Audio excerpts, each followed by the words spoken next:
How many times a day do you think we should eat?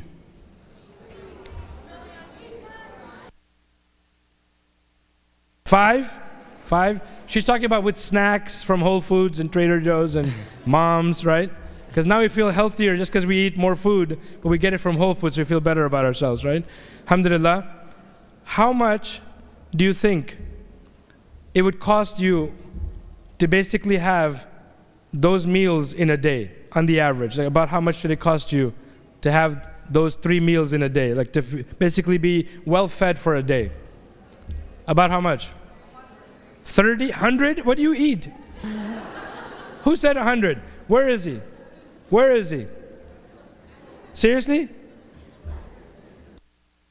What do you do for a living and how old are you? Astaghfirullah. A lecture on materialism, the guy wants to spend 100 on food.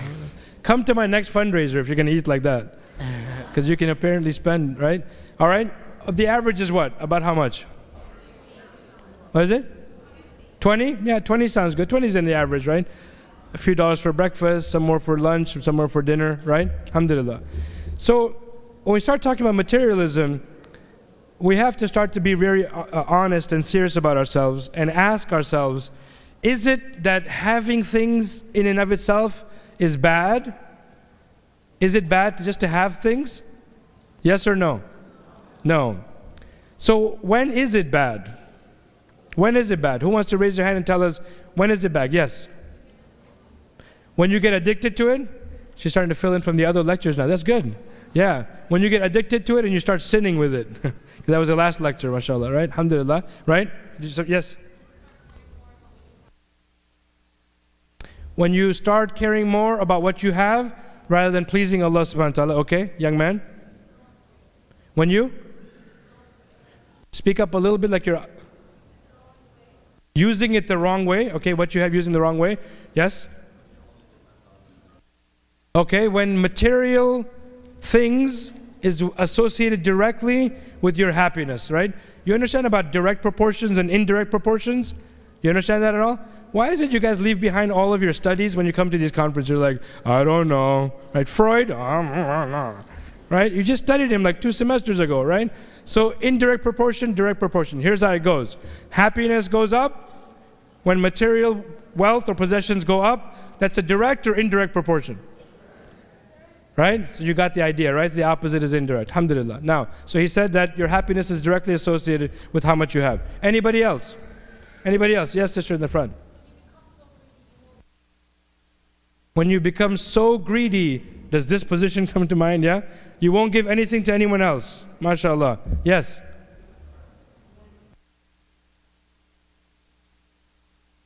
When materialistic things get in the way of your faith. MashaAllah. So at some point, somebody will walk in and they will actually raise their hand to answer, but they won't have a clue what the question was. Happens in every convention, right? So let's just keep going until we get that answer. I'm just joking. Yes, in the back, sir. Wait, say that a little bit louder. You can't. Oh, that's pretty shameless. You can't fit it in your house. You imagined having it. You just didn't know where you were going to put it, right? So there you are in the driveway, loaded up, and it's bigger than any door entrance to your home. And that's a pretty bad situation to be in, right? What do you do at that point? Alhamdulillah. All right. So, sorry, one more sister. I don't want to. Yes, go ahead, sister.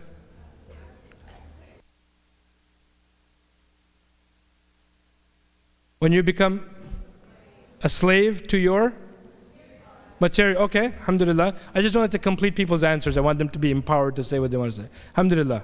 So, Allah subhanahu wa ta'ala in Surah Takathur introduces us to the idea of abundance. The idea of having something plentiful, right? And you know this surah, so don't be all like blanked out on me, right? So he says, Alhaakumut takathur hatta. Subhanallah. This side of the room, mashallah, welcome. Seriously, wake up. I heard nothing, right? Let's try that again. Alhaakumut takathur hatta zurtumul maqabir. Subhanallah. Abundance, the idea of abundance diverts you until what? Until what? What is the second line saying? Hatta zurtum the graves. until you visit the graves. So the saying goes that essentially you never see a hearse in which the body is taken to the graves. You never see a hearse towing a U-Haul truck with your possessions. Pretty profound, right? I mean, don't try it. Don't like to try to defy the lecture and go, I'm going to do it when I die. I'm going to take everything with me. It's going to look pretty bad, right? So Allah subhanahu wa ta'ala is saying what? That all of this diverts you, distracts you, until you start reflecting upon death. At which point, you're basically talking about 6 feet long by about 3.5 to 4 feet wide space that we will occupy as our resting ground, if you will. In another surah, Surah Al-Adiyat, these are the Meccan surahs. So reflect on the Meccan surahs when you're on your way home, when you get home, and make it an exercise. These surahs were the beginning of revelation. This is the Meccan period. Much of the emphasis is on recalibrating, creating a rerouting from the GPS of wherever people were headed, and rerouting it to say, all of what you have will not benefit you, except what Allah subhanahu wa ta'ala calls a heart that is a sound heart. None of the other stuff will benefit you. So in Surah Al-Adiyat, Allah subhanahu wa ta'ala starts associating possession, greed, acquisition of wealth with the notion of gratefulness and gratitude. Innal insana li rabbihi lakanud. Indeed, mankind is to his Lord ungrateful. In the next line, وَإِنَّهُ عَلَى ذَلِكَ لَشَهِيدٌ. Here's the amazing thing. The Lord who created you says that not only do I know, because in Surah Tin he says, لَقَدْ خَلَقْنَا الْإِنسَانَ فِي أَحْسَنِ التَّقْوِيمِ. That indeed we created mankind in the best of molds. In this surah, Allah is saying, the same person I created, I am fully confident and aware of the fact that this person is prone to be ungrateful. The hadith that comes into this session basically reminds us of Anas ibn Malik radiallahu ta'ala anhu, who narrates that the Prophet, peace be upon him, said, the son of Adam, if he has a valley of gold, is satisfied or not? Not. Even if he has 2 valleys of gold. And in this surah, Allah subhanahu wa ta'ala is telling us, pay attention to who you are. And believe it or not, my friend, are you a father? Are you in the back who said they can't fit it in the house? In 2 weeks. It's pretty exact, mashallah. He goes, give me 2 weeks. Mashallah, Mubarak. Do you know if it's going to be a boy or a girl?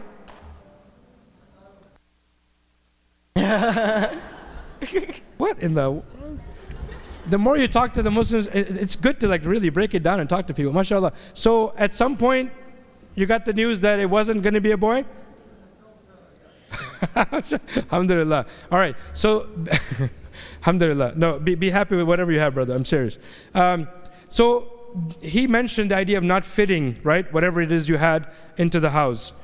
Here I want you to reflect, at what age do you think greed and the desire to sort of hold on, around what age do you think you observe, because no, you never did it, but you observe it happening in especially other families' kids? Let's put it that way. At what age, approximate? 2? 3? Do I hear 4? You want to go up to... Where's the guy with the $100 for lunch? 16? 60?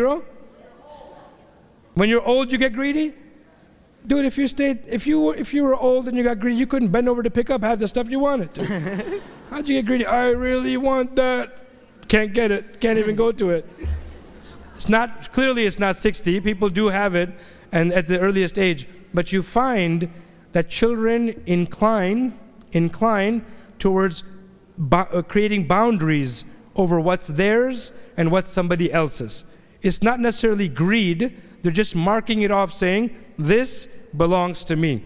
Which is why when we talk about justice, it starts at the earliest age that children know between a just situation and an unjust situation. Don't do this experiment, but if you just watch it happen, if you hear a child nagging cry at 2 or 3, even 1.5, the nagging cry is a different cry.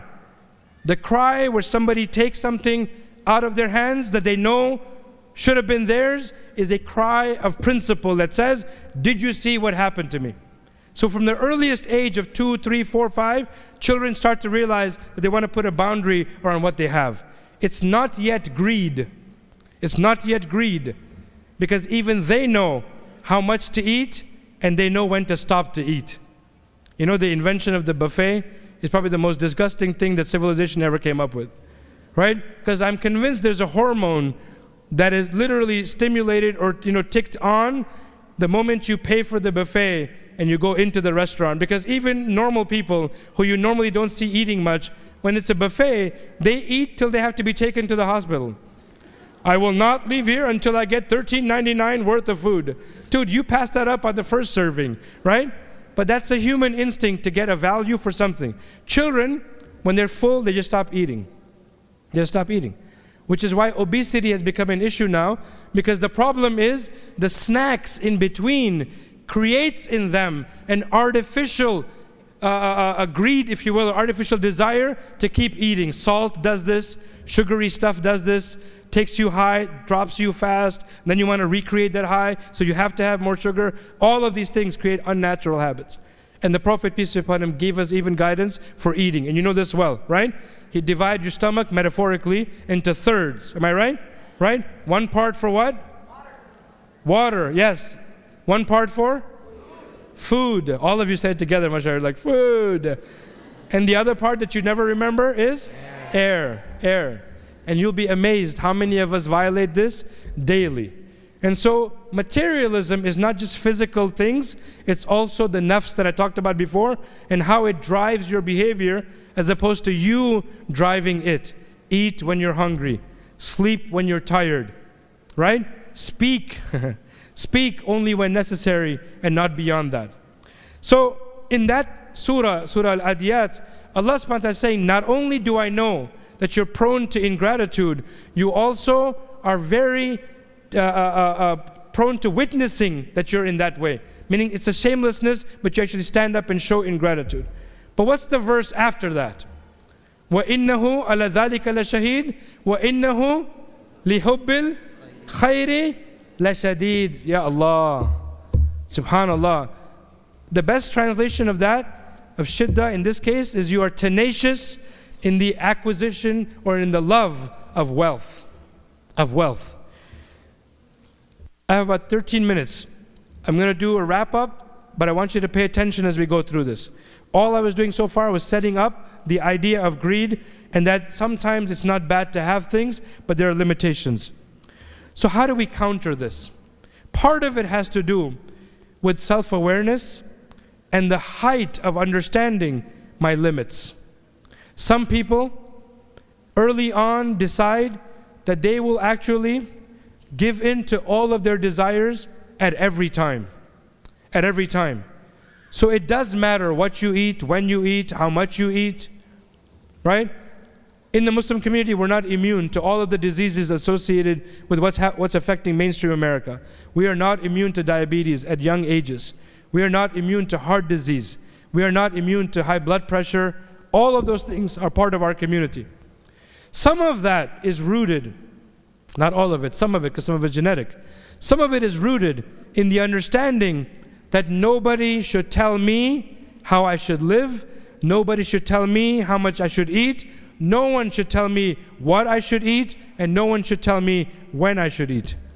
If that's your philosophy, if that's your guiding philosophy, you know what that basically means? What's the word? Because you guys, mashallah, take PSAT, SAT, ACT, right? GRE, right? ASAP, all of these things, right? What is the word closest that would describe do what you want, when you want to do it, and only goal is to seek pleasure? What is that called? Starts with the H, has a EDONI and a SM in it. I just gave you a hint. You're really worrying me. Sorry, who said that? Hedonistic. Thank you, mashallah. Why is it in a youth session our parents and uncles have to help us out? What's wrong with our generation? Let's try that again. Hedonism. Can we say that together? Hedonism. What do you understand that to mean? Yeah, sure. I described it, and then I asked you what the word meant. Please don't check out when you come to Islamic conventions. Hold on to all the money we're investing for you to go to schools, right? So basically, bottom line is, Islam came to curb the internal sort of soul desires to do what we want, when we want it, to whomever. This was in the realm of womenizing, relationship with women. People were actually being born. Children were being born. Nobody had a clue who the father was, who the mother was, because there were no boundaries or framework for those relationships. Property rights, no boundaries. Rights between business people, no boundaries. Ethical behavior, no boundaries. So Islam came, and verse by verse, literally verse by verse, it attempted to create a recalibration. So the biggest point I want you to take away from is that we as a Muslim community are not immune to greed. We are not immune to hedonism. So what should we do? And here's why I always feel we are a very hopeful religion and a faith that indeed gives us optimism. Number one, do an inventory or an audit of your own time. How do you spend your time? Do an audit. Do an audit of how much time do you spend on sleeping, and be honest with yourself. If it's winter break, check it out and see. Remember somebody said, sometimes you do things for the sake of doing it. Someone else said, because it just makes you happy. Reality is, the amount of hours, the number of hours the community is sleeping, I'm telling you, many of the challenges the Muslim world is facing, if we woke up just 1 hour earlier or slept 1 hour less and dedicated it to sincere concern to learn about issues such as the occupation of Palestine, such as the degradation and the destruction of all of the resources in the heart of Africa, such as literally in the inner cities of America, the interactions of law enforcement with anyone of color, and therefore the Black Lives Matter movement. Poverty, inequality, oppression, injustice. Do an audit and figure out how much time what do I spend my time on? And believe me, you'll find out, subhanAllah, you absolutely do not need as much sleep as you think you need. This whole myth about, oh, I'm sleeping so I can make up my sleep, you are so wrong. There's no such thing as making up sleep.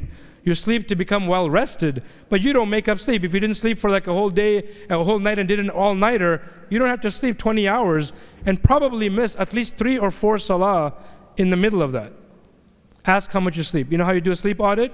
You ready for this? Set the alarm for the time that you would like to wake up. Take approximate note of when you went to bed. When the alarm goes off, take note of the state of your mind. If it is completely foggy, groggy, you don't have a clue what just hit you, you have interrupted a REM cycle, a rapid eye movement cycle. If you wake up ready to jump out of bed and take on the world, you've actually figured out approximately, if you count backwards how many hours you slept, divided by approximately 90 minutes, you figured out approximately how many REM cycles you need to feel well rested. Do that so that we don't have to go through life looking at the Muslim world and saying, oh Allah, help us with all those problems, and it's okay if I just slept through Fajr and I'm making the dua, of praying Fajr at like 11 o'clock in the morning. It's not going to change. Nothing's going to change if we don't get that straight. So the first, time audit. Number 2, possession audit.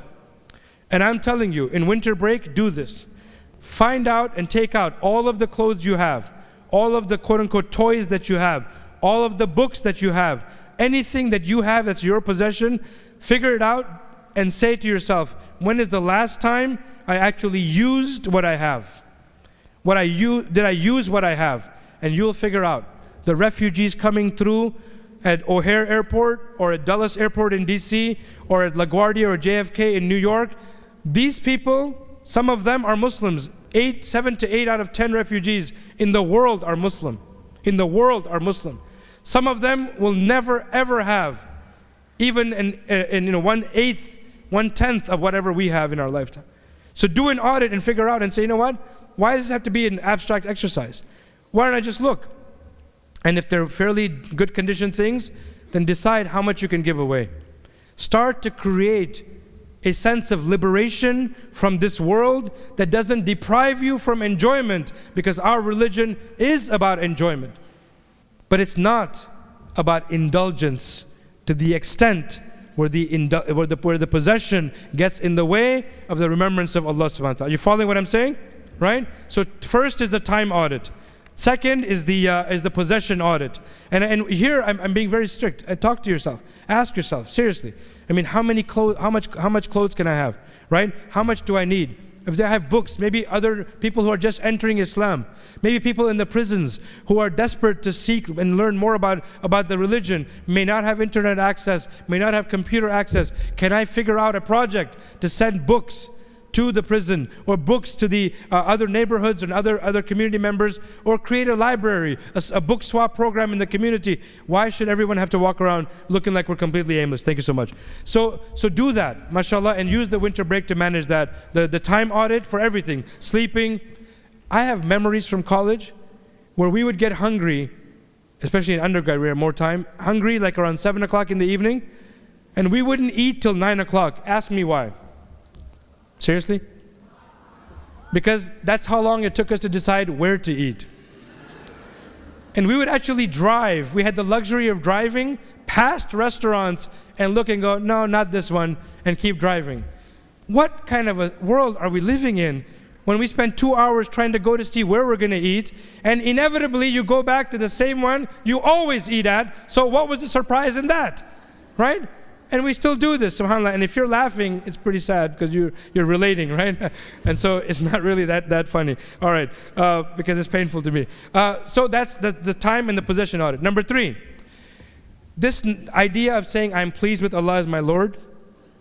Do what I essentially call a remembrance audit. The remembrance audit is, how much do I know of Quran? How much do I know of dua and adhkar? How much do I actually practice this in my daily life? I was in Malaysia, I grew up most of my life in the US, then I went to Malaysia for volunteering with the Vietnamese refugees, and then working at the Islamic University, teaching there. I remember meeting Muslims from all over the world. And I'm going to close now, but just with the point about remembrance. And subhanAllah, it was so natural for them to just know Islam, Quran. They were all at the Islamic University.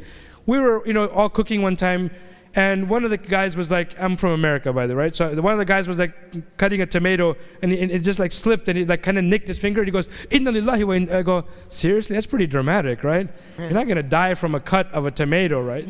So I'm standing in my head going, that's pretty drama, right? And then I realized, subhanAllah, what is he saying? That he firmly is convinced that from Allah we come, and to Allah is our return, and this, what I thought was a nick of a knife, is a small musibah, but if it gets infected, you could possibly die, because if the knife was rusted, whatever. But what was my reaction? God, seriously? You're going to go all the way to the verse we use when someone dies? From a knife on a tomato? Cut it out, brother, right? I'll cut the tomato from now on, right? Because left-handed people do things better for all occasions, right? That was my argument. Then I started realizing, you know what?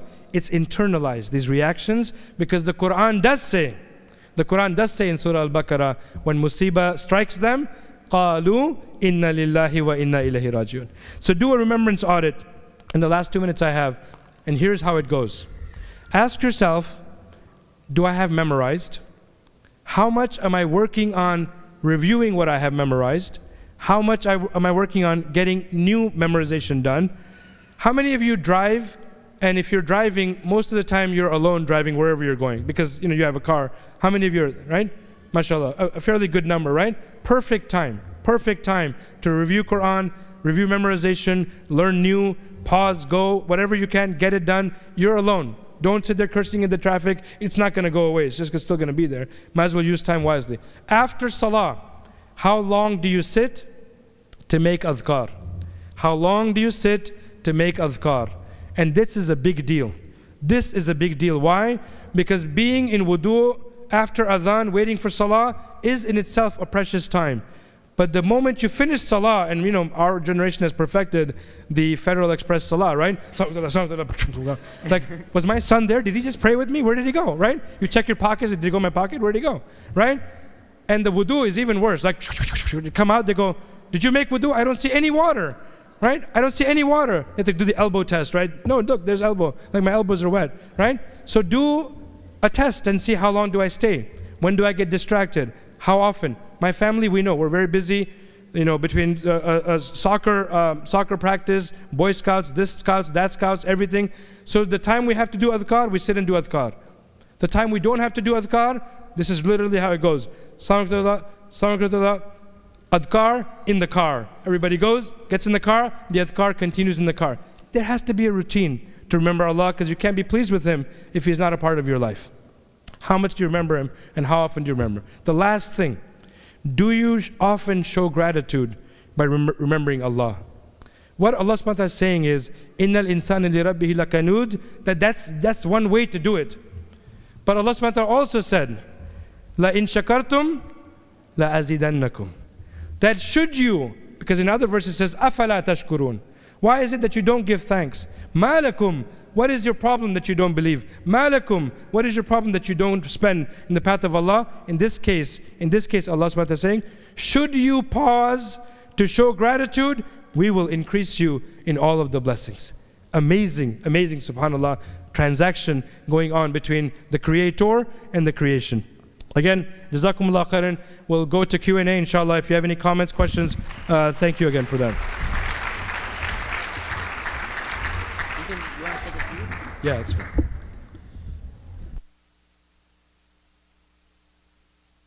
Takbir. Takbir. Takbir. For those of you who came new, I just want to remind you, we have our beloved Sheikh Dr. Altaf Husain with us. Dr. Altaf Husain reminds... Correction.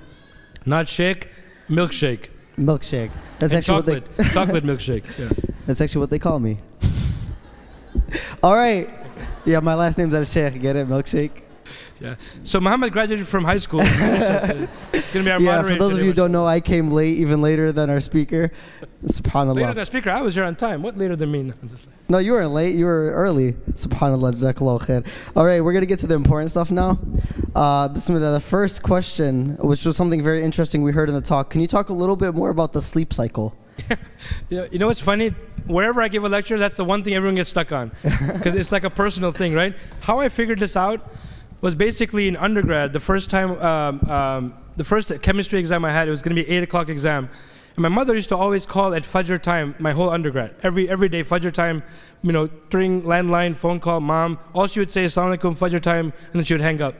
And she wouldn't have a clue what went on the other side, right? So one time I said to them, my suite mates, and we were living in the dorms, I said, I have a chemistry exam. They're like, you know what? Mountain Dew. I'm like, what is that? They're like, just drink Mountain Dew. You'll be fine. I drank Mountain Dew. The next time I woke up was my mother's phone rang saying Fajr time. So caffeine actually hurt and created an anti-high in me, and I went to sound sleep instead of studying. But I realized when she called approximately how long I had slept, I figured out that my REM cycles were about 90 minutes. So I would do, if I had no other time to sleep, I would do 90 minutes or 3 hours, like 1.5 hours, 3 hours, or 4.5.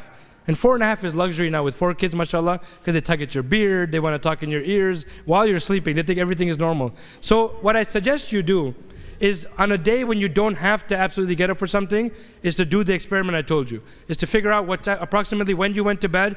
You have to turn off all electronics, no other distractions, no TV on or to fade off into, or music or anything else. Just you, natural, everything else off. Lights turned down or off if you need to, and then mark the time you went to bed. And then when you set the alarm, believe me, you know exactly what I'm talking about. I have prayed Fajr. I have prayed Fajr in a Jama'ah, and I wasn't the Imam, and I said Salaam when I thought I was finished. Because my head was like complete. Because how do you function when you haven't had enough sleep? So I realized, subhanAllah, now that I can actually time myself and say, you know what? I have approximately 90 minutes. That's it. Shut off everything. Lie down. I'm sleep deprived most of the time. I'm out. hour and a half, I'm up, I can move on. Now don't hurt yourself, don't go into 90 minutes, but essentially think about it. Can you do with 6 hours? Can you do with 6.5, 7 hours? And then do the experiment and figure out how long it takes. What's your rapid eye movement cycle, inshallah, and then that'll help you. Jazakallahu khair. We're going to go back on the topic of greed with our next question. Is a general want for material possessions at a basic level okay? Or should we not have a love for material possessions? Yeah, so this is like a kind of a cultural thing we introduced into the religion. So the religion itself, Allah subhanahu wa ta'ala says that this dunya has been created for you as an adornment, as an enjoyment. So there was no such thing in the lives of the companions of depriving themselves to the degree that they felt resentment that the religion did this to me. Like I had this good life. You know, Uthman ibn Affan radiallahu ta'ala anhu, Musab ibn Umair radiallahu ta'ala anhu, amazing wealth. I mean like pouring wealth, right? But the difference was that the wealth that they brought into Islam proportioned their nafs in a way that they could see the desire to make more money was actually directly proportional to their desire to spend in the path of Allah. You see what I just did? So I say go out there, get a career, legitimately permissible manners, get a career that you can, make money like there's no tomorrow. This time I'm talking about, I've done fundraising, subhanAllah. I had a person walk in with like just a polo shirt, jeans, and he sat down in the front table. And they're like, yeah, he's one of our businessmen. They wanted to raise like a $500,000 or 300,000, and I was like, what should I start? They're like, start with 100,000. I go, seriously, with 100,000? Who's gonna give 100,000? Like, start with 100,000, because there's a guy in here who could do it if he feels the moment.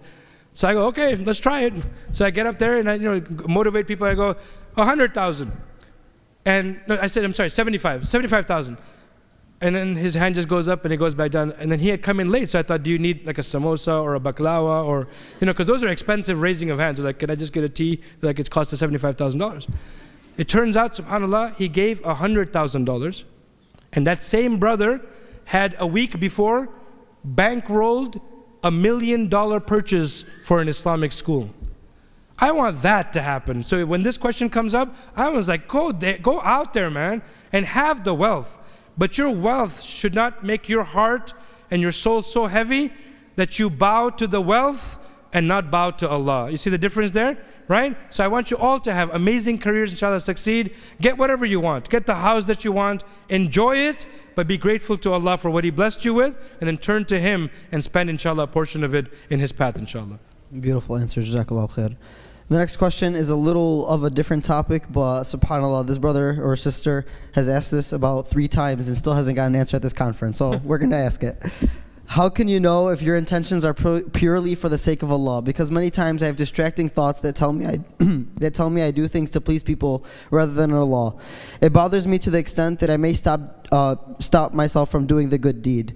What is your advice? SubhanAllah. It reminds me of Sheikh Salah Sawi, who's a brilliant scholar, mashallah. He came to a lecture at a college, and there were some community members there, and he speaks Arabic, obviously much better than English, so everything was being translated to him. So this guy raises his hand, asks the question, they translate to the Sheikh, and the Sheikh smiles, and then the guy translating smiles, and then the Sheikh smiles back at him. And basically what had happened was, the person who asked the question asks every speaker who comes to the community about zabiha meat. So when they asked the Sheikh, and they told him, this guy asks every speaker who comes, the Sheikh goes, tell him to wait for the next speaker, all right? So I'm not going to do that. Okay. Intentions go this way, right? Ikhlas, the sincerity of intentions, which is why all the books of hadith, beginning with Umar al-Khattab, Abu Hafs, Amir al-Mu'mineen, radiallahu ta'ala anhu, narrated this, innamal a'malu bin niyat, that every action is judged by its intention. Now here's the brilliance of this. If you are so self-aware, the person who asked this, if you are so self-aware that you can actually catch the internal thinking and processing, and you say, oh man, I think what I'm doing is to show off to people, that is something very powerful. Hold on to that and then recalibrate and then choose a different destination. You follow what I said? Many people who get into the habit of showing off, Allah literally lets them fall flat on their face. Literally lets them fall flat on their face, because neither did they pay attention to their intention, neither did they renew their intention, but they did allow their nafs to be eaten, literally eaten by their desires to please and to be showing off in front of other people. So hold on to that feeling. If you feel that, hold on to it, but then recalibrate, go to destinations, and then choose Jannah, and then it'll say rerouting, and then it'll show you that it's a new, you may have to make a U-turn or something, but it'll show you that your intention's doing okay. Got it? Alhamdulillah. Alhamdulillah. So she got it answered, mashallah. Alhamdulillah. Yeah, alhamdulillah. Jazakallahu khair. The next question is actually a question of my own. Seriously? You came late? You don't get a chance to ask questions. Yeah, I know. They came on time. Go ahead. So the questions, so you said that we can do to the extent of whatever we want in order to get, inshallah, a lot of money and be grateful to Allah. Now, in that realm, do we have to be grateful to others, such as our employer who gives us our paycheck, to the people who are directors, organizers? What is our extent to thanking others? So the Prophet, peace be upon him, said, Man lam yashkur lin-nas, lam yashkur lillah. Essentially, he said that one who is not thankful to people is not thankful to Allah. Because you see people. All of you who are sitting in the audience, after Isa alayhi salam, there was no other miracle. Everyone came from a mother or a father. Everyone.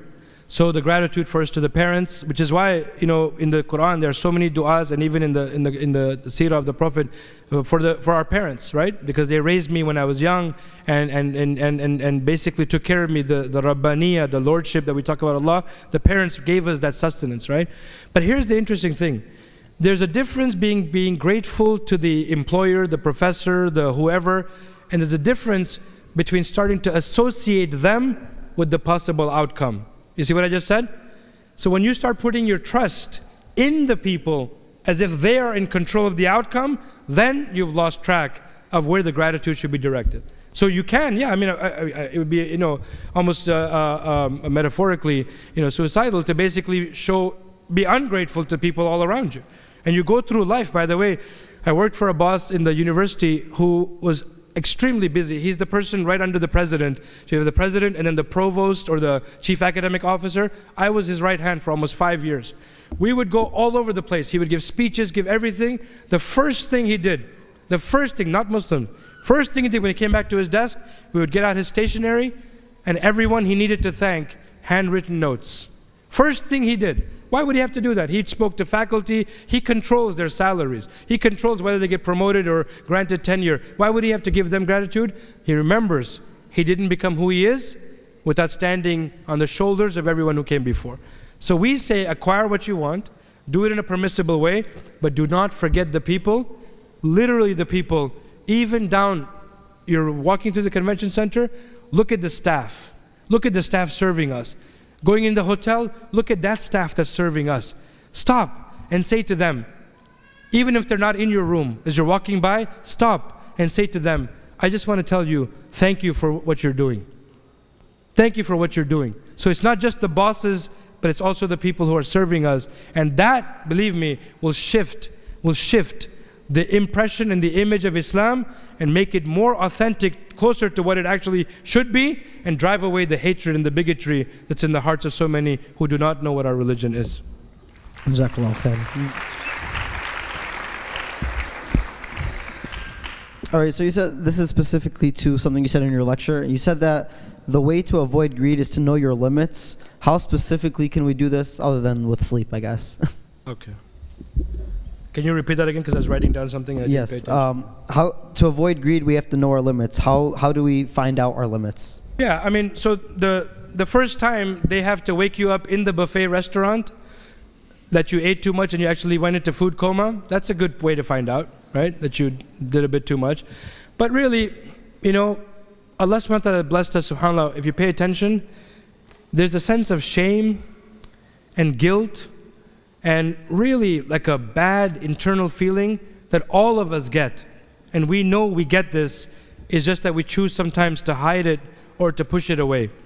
If you start to realize that you're sitting there and you're watching the news, and by the way, 70 babies within 2-3 months after the baby that floated floated ashore, right around September, the Syrian refugee child, right, who died, 70 or 80 babies had drowned in similar ways after 2 or 3 months after that, in that period after that.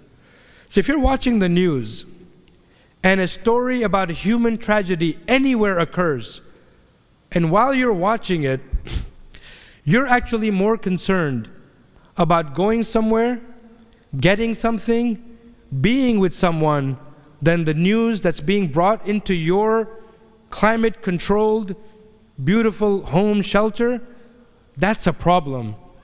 If someone is telling you something in the masjid as a story and narration, and your heart is not moved at all when you realize that 4 million people have left the borders of Syria, which means they are now counted as refugees, and approximately 3 million are internally displaced, which means 1/3 of the Syrian population. Similarly, Somalia, Iraq, Afghanistan, whatever country, Palestine, of course, if none of this stuff moves you, then that means that not only are you you're in the habit of acquiring, then not only do you have the dilemma of being in a position of possibly by Allah with losing all of that, but you also have the people, subhanAllah, look at the news in Garland, Texas, they're standing in front of homes that are flattened, unheard of. Faculty member in the faculty meeting got a text or a message, she left. Found out later, the news said, your house is on fire. Your house is on fire. The entire house burned down. She's married, has 1 child. The insurance people asked her, well, what in the house did you need? What did you need? And she looked at her husband and she looked at her son and she said, everything I needed from that house is next to me. You see what I'm talking about? So if none of that moves you, if you're sitting here even while this discussion is going on and you're thinking about something else, that's a sign from Allah that says the heart has become hardened. Heart disease comes from hardened arteries where the blood flow is limited. The spiritual heart disease comes when greed flows like blood in the body, and that's what we're trying to avoid in the case of materialism. You hear what I just said? Heart disease comes from the hardening of arteries. Spiritual heart disease comes when the arteries are flowing with blood, but it's greed that's clogging up the arteries. You will, subhanAllah, suffer tremendously. So we ask Allah to prevent all of us from ever reaching that state of greed. Say Ameen. Ameen. And we ask Allah indeed to bless us with the way of thinking and concern that allows us to earn the maximum that we can in permissible way in this life, provide for our families and those around us, and then take care and spend in the path of Allah. Again, we're over time. I want to respect the next lecture. Jazakumullah khairan. Keep us in your dua.